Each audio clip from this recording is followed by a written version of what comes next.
Hello, this is Sandy Gallagher welcoming you back to another lesson in Thinking into Results. I hope you're beginning to see that you have a major role in the way your work life unfolds every day. The lessons you're learning here will provide you with new opportunities to collaborate and to create and to thrive, while at the same time helping your company prosper. We all have deep, deep reservoirs of potential within us. But how do you recognize it? And how do you bring it to the surface? It has to do with how you think. What's coming into your mind that influences your output? What are you thinking about? Is it what you want or is it what you don't want? Are you thinking about problems or are you thinking about solutions? One of my favorite quotes is from Ralph Waldo Emerson. And it's so simple, but it's so powerful. And it has a special meaning for this upcoming lesson. He says, we become what we think about all day long. It's your choice, what you give your attention to and what you think about all day, every day. Remember, you have control over the thoughts you think. Now here's Bob to help you understand a better way to think. Feed your mind what it needs to produce the outcomes that you most desire.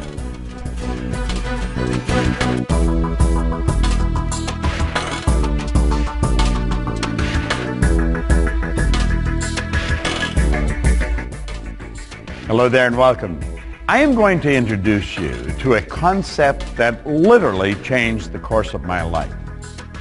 And I could take you into executive offices from Kota Kinabalu to Kentucky. And the executive officers would tell you that this concept literally changed the direction of their company. It made a bigger difference on the bottom line of their financial statement than any other one idea they'd ever entertained. But before I get into that idea, let me tell you how I came across it.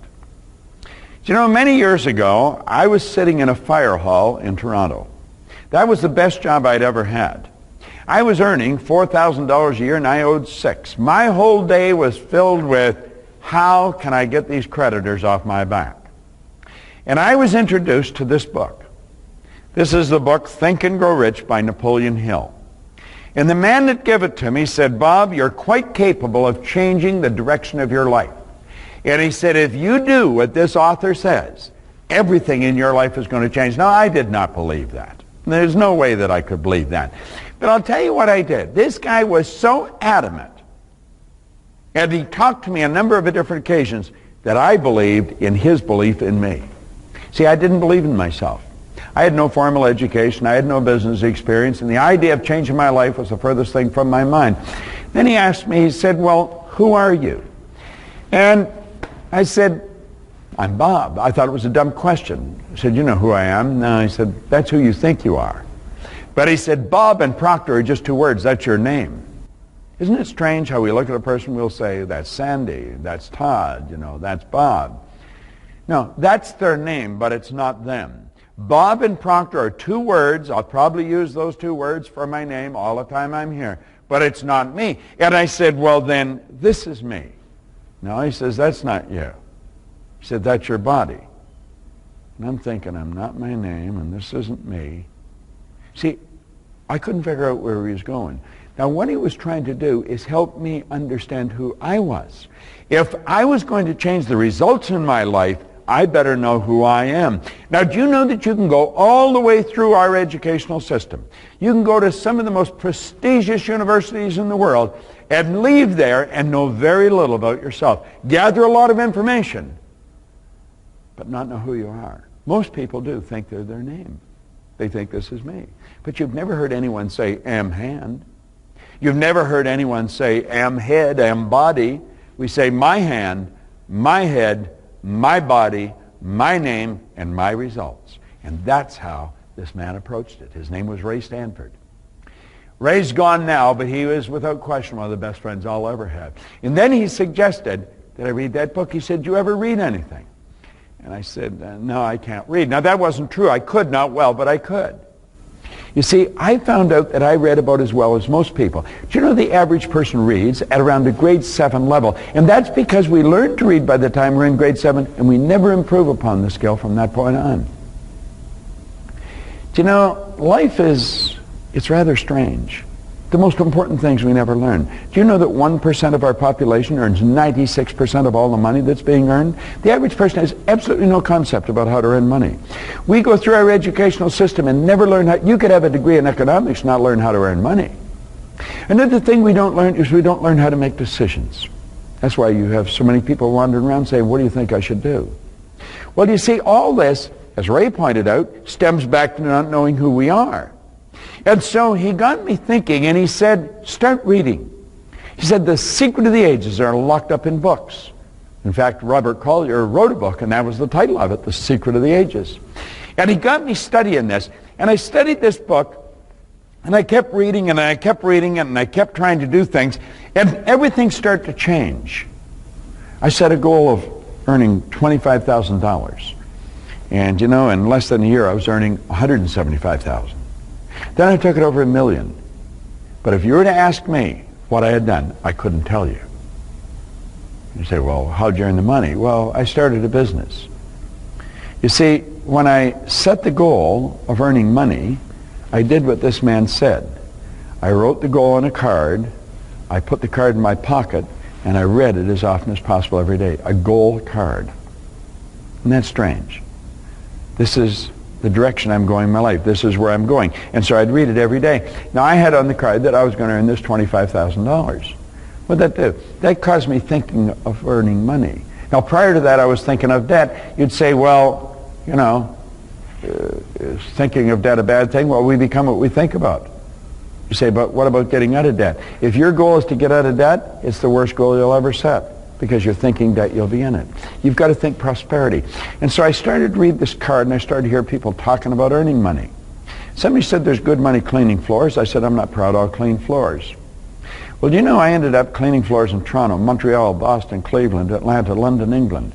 I kept reading this book. And then I found Earl Nightingale's condensed narration of this book, and I started to play a long playing record, drive around with a record player in a car. My behavior was rather strange. I didn't know anyone else that was doing this. And anyone that knew me didn't know anyone else that was doing it. And they thought, why is he doing this? And I didn't know. Now, my life changed so dramatically, and I couldn't find anyone that could tell me what really happened. Now, most people that earn a lot of money, they're not really interested in what they do so different. They just enjoy the money. That didn't settle with me. I wanted to know, why did I change? See, I had been raised to believe if you don't go to school, you can't win. I was raised to believe if you haven't got business experience, you can't get a good job. I was raised to believe all kinds of things that are not true. They are not true. Now, I'm not anti-education. I made sure my kids went through school. In fact, I think studying and education is sacred. I have a great library of books now. That was the first book I ever read. I have thousands of books. And I've been reading them all, and I've been reading now for 50 years. I just can't read enough. I want to learn more, but I wanted to find out why I changed. And I couldn't find anybody that could tell me. I could find no one that could tell me. I thought it was the book and the records. I bought the book and I gave it to people, and I gave them records, and nothing happened. Well, I began to study, and I was living in Chicago at the time, and I heard about a man in Vancouver, British Columbia. His name was Leland Val van der Waal. He was a great big man. And they said, you should go and listen to him. He's wise. He knows a lot of different things that people don't know. So I flew out to British Columbia. And when he was finished speaking, I went over and I said, I'd like to spend a couple hours with you. And I remember him looking at his watch, and he said, well, I'd probably like to spend a couple hours with you too. But he said, I've got to catch a plane. And I said, I didn't mean right now. I've got to catch a plane too. He said, where are you going? I said, I've got to go back to Chicago. He said, what are you doing in Chicago? I said, I live there. He says, you came all the way here for this seminar? And I said, yes. If I had known what I was going to get, I'd have walked all the way here. Now, I think he was impressed that I had traveled so far. But you know, when this man walked on the stage, the second he opened his mouth, I knew that he knew what he was talking about. And I made up my mind I was going to get to know him. Well, as it turned out, he wasn't going to be in Chicago anytime in the near future, but he was going to be in Toronto in a couple of weeks. And I said, I'm actually from Toronto. My family's still there, and I said, I'll fly over and meet you. Well, the two of us sat down in the Skyline Hotel. And it was supposed to be for a couple hours. We were there for 3 days. And he and I were just like that right up until he passed away. He was a phenomenal human being. He was wise. He had information that not many people have. And he sat down and he said, Bob, you live simultaneously on 3 planes of understanding. And I said, I know that. No, he said, you don't know, or you wouldn't have asked me the questions you're asking. And he says, shut up and listen, open your mind. And then he smiled. He said, you are a spiritual being.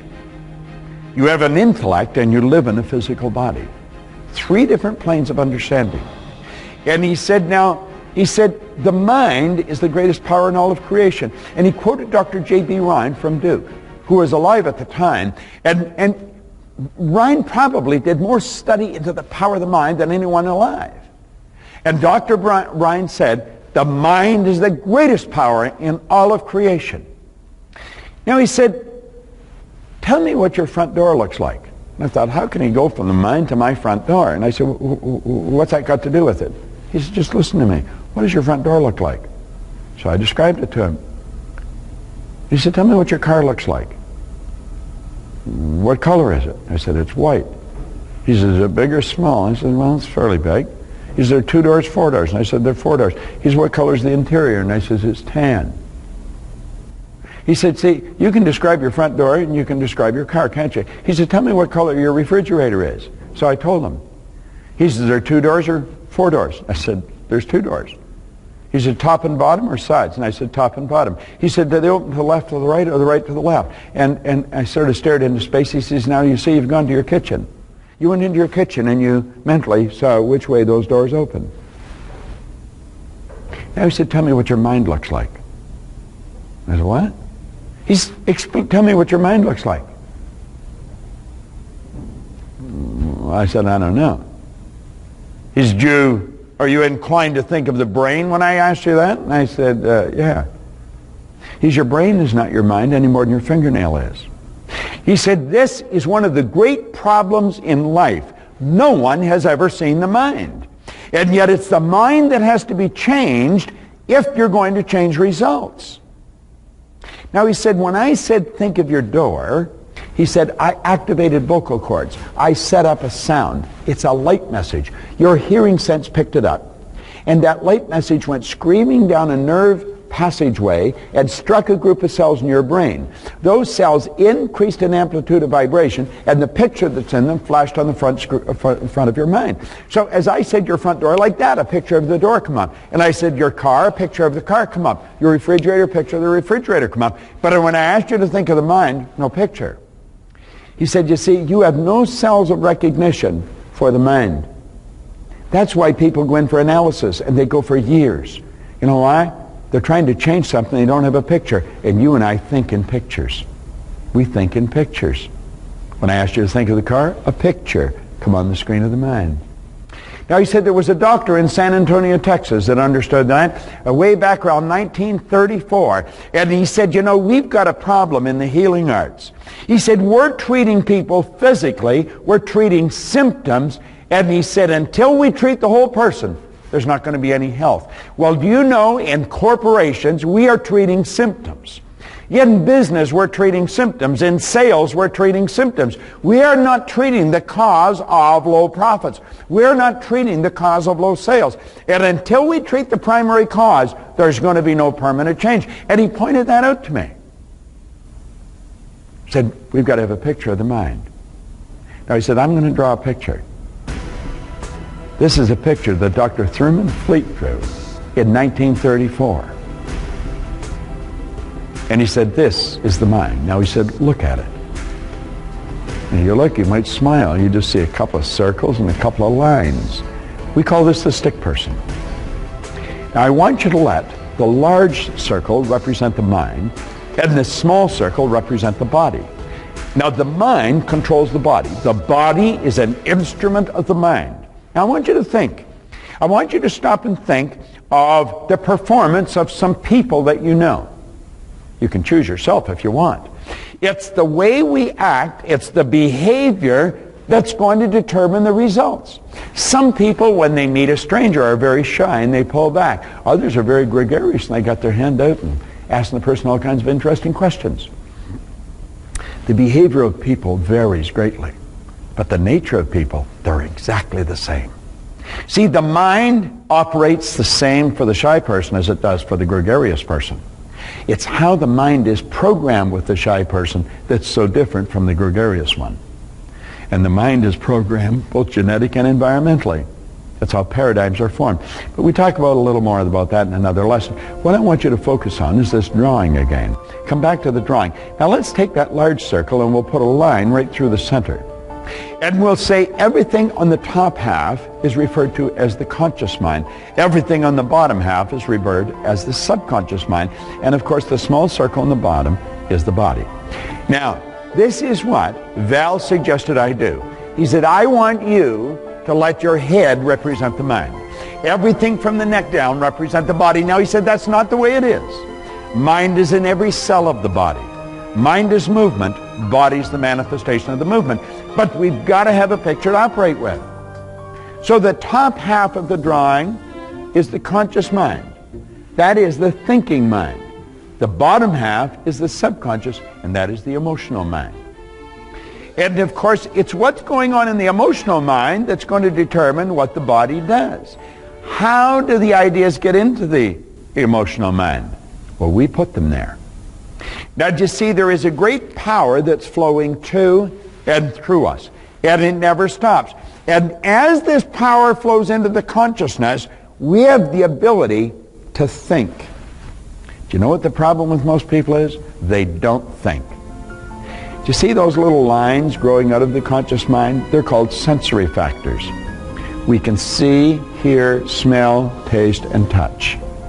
And the sensory factors is what feeds information into the consciousness from the outside world.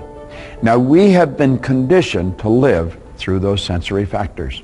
We've been conditioned to go by what we see, hear, smell, taste, and touch.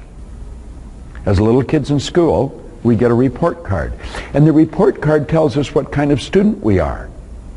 And so we look at the report card, the teacher looks at the report card, we take it home, the parent looks at the report card, and that tells us what kind of a student we are, doesn't it?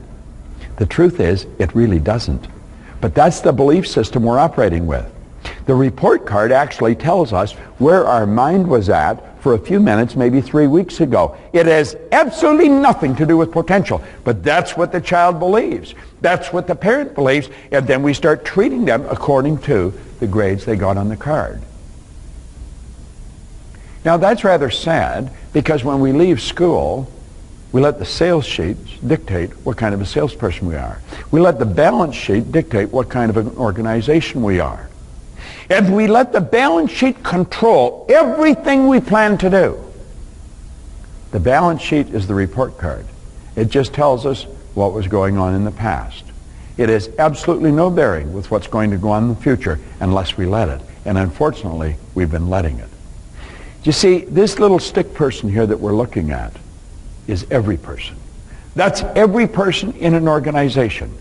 And as the people start to understand how their mind operates and why they're doing what they're doing, I guarantee you the report card will change. It will change so dramatically, it will shock the person. And that's what happened to me. Here was a guy with no formal education, no business experience, a very poor work record, and like that, he was building a company that operated in a number of different cities, in 3 different countries, doing millions of dollars volume. And he had absolutely no idea what he was doing. He was operating with a picture. He had a picture in his mind of what he wanted, and through repetition, he planted that picture in the subconscious mind. And what was planted in the subconscious mind had to move into form. All right, now let's pay real close attention to this graphic illustration, because this is really the creative process on how it all works. There's a power flowing into your consciousness. This is your thinking mind, and this is where dreams are built. And you take those dreams and you impress them upon your subconscious mind. Now this is what causes the feeling in your consciousness. This is how you get emotionally involved in the idea. Those emotions then are expressed with and through the body, and that's what causes the body to change in its state of vibration. As the vibration changes, the action changes. And when your action changes, the universe reacts to that. It's action-reaction. The reaction alters your conditions, your circumstance, and your environment. Or, as we say, your results. Now that is a process. If you go through that a number of times, just keep playing this over and over again until it's indelibly printed on the screen of your mind. Then when you find that you're not feeling good, you know that you're emotionally involved with the wrong idea. Or if you find the things that are coming into your life are not to your liking, you've got to ask yourself, how am I acting? What am I emotionally involved with? What kind of ideas am I thinking? You see, this is the process. And as you understand it, then you can keep reflecting in your own life. And you'll know what's going on inside. You can always tell what's going on inside by what's happening on the outside. You know, James Allen, in his marvelous little book, As a Man Thinketh, he said, we think in secret, and it comes to pass. Environment is but our looking glass. Whatever's going on in your outside world is a reflection of what's going on in the inside world. You control the inside. Live from the inside out. And quit living from the outside in. So as we go through these lessons, this drawing becomes the genie. And you're going to understand why and how some of the senior executives in the world love this drawing. I'm going to tell you one thing. I love it. It's changed my life. It's helped me understand me better. And because I understand me, I understand you. See, if I stand back and watch how another person behaves, it's telling me what's going on in the mind. Now, the conscious mind is where we gather information. That's where we pile the books up. But that is not the part that controls the actions of the body. It's not what controls what we do. It's the subconscious mind that does that. See, the conscious mind thinks, the subconscious executes what's impressed upon it, and it expresses it with and through the body. It's the mind and the body that produces the results. And every person ought to understand how it works. We teach it to little children, and we see kids go from failing grades to honors just like that. We've all got the potential. We have got deep reservoirs of potential within us. And what we want to do is learn how to bring it to the surface. We're going to show you how to take all the knowledge your people have already gathered and how to put it to work. And you know where it goes? Right to the bottom line of your financial statement, of their report card, of their bank account. Every person has genius locked up within them. What we have to do is bring it to the surface. That's what this little stick person does. See, where we're thinking of ourselves, we get very confused thoughts. When we bring the stick person into play, we start to see the mind and the body. And we start to understand, if I'm doing this, it's because of what's going on in here. And if I want to change my behavior and results, I've got to change what's going on in the subconscious mind. You're going to learn to love this little drawing, the stick person. It certainly is the genie. And it's going to be the genie in your company. So do you see, when we talk about thinking into results, that's exactly what it's all about. Do you know that all the great leaders all down through history have agreed on one point? They've disagreed on virtually everything else. Every one of them, without exception, have agreed that we become what we think about. Do you know the problem with most people? Most people don't think. Earl Nightingale, my old employer and my mentor, he said if most people said what they were thinking, they'd be speechless. I'm inclined to agree with him. Dr. Ken McFarland, who's gone now, but he was a superintendent of schools over in Kentucky. And he was just an incredible human being, one of America's greatest speakers. He said 2% of the people think, 3% think they think, 95% would rather die than think. You'll say, well, everybody thinks. I'll tell you what to do. Start to pay attention to what people are saying. They'd never say what they were saying if they were thinking. Start to pay attention to what people are doing. They'd never do what they're doing if they were thinking. No. Mental activity does not constitute thinking. See, those sensory factors are like 6-lane highways. There's information rushing into people's conscious mind all the time. And some of it seeps into the subconscious. That's why they start doing this and they stop. And they go over here and they stop. And they go over there. Very few people are focused. We're going to show you, when we go into the lessons on the mental faculties, how to shut off those highways so that all this information that's rushing in and causing conscious confusion stops. And you become focused. dedicated and disciplined. That's when your life's going to change. Study this little stick person. Take the lesson that's just on the stick person and review it over and over and over again. Start to see yourself as the stick person, and you'll see everybody else as one. And then you can observe what they're doing, and you know what's going on in their mind. And if you want to get them to change what they're doing, you're going to have to help them understand what's causing them to do what they're doing. I don't care if it's your children or if it's your employees. That's the way it works. I love this little drawing. It has certainly changed my life. And it'll change yours. Bob Proctor. Thank you. We're really getting into thinking into results with this lesson, and one of the best ways to learn is repetition. So I encourage you to go over this lesson as many times as you can and use the graphic that Bob just introduced to us. It'll give you clarity on what's going on in your mind and in your behavior. I remember when I first saw this diagram, I thought it was pretty silly, but I'm telling you, it's powerful. This diagram is responsible for hundreds of millions of dollars, actually probably billions of dollars of increased revenue to corporations around the world. So study it until you really understand it. You'll keep getting more out of it every time you come back, I promise.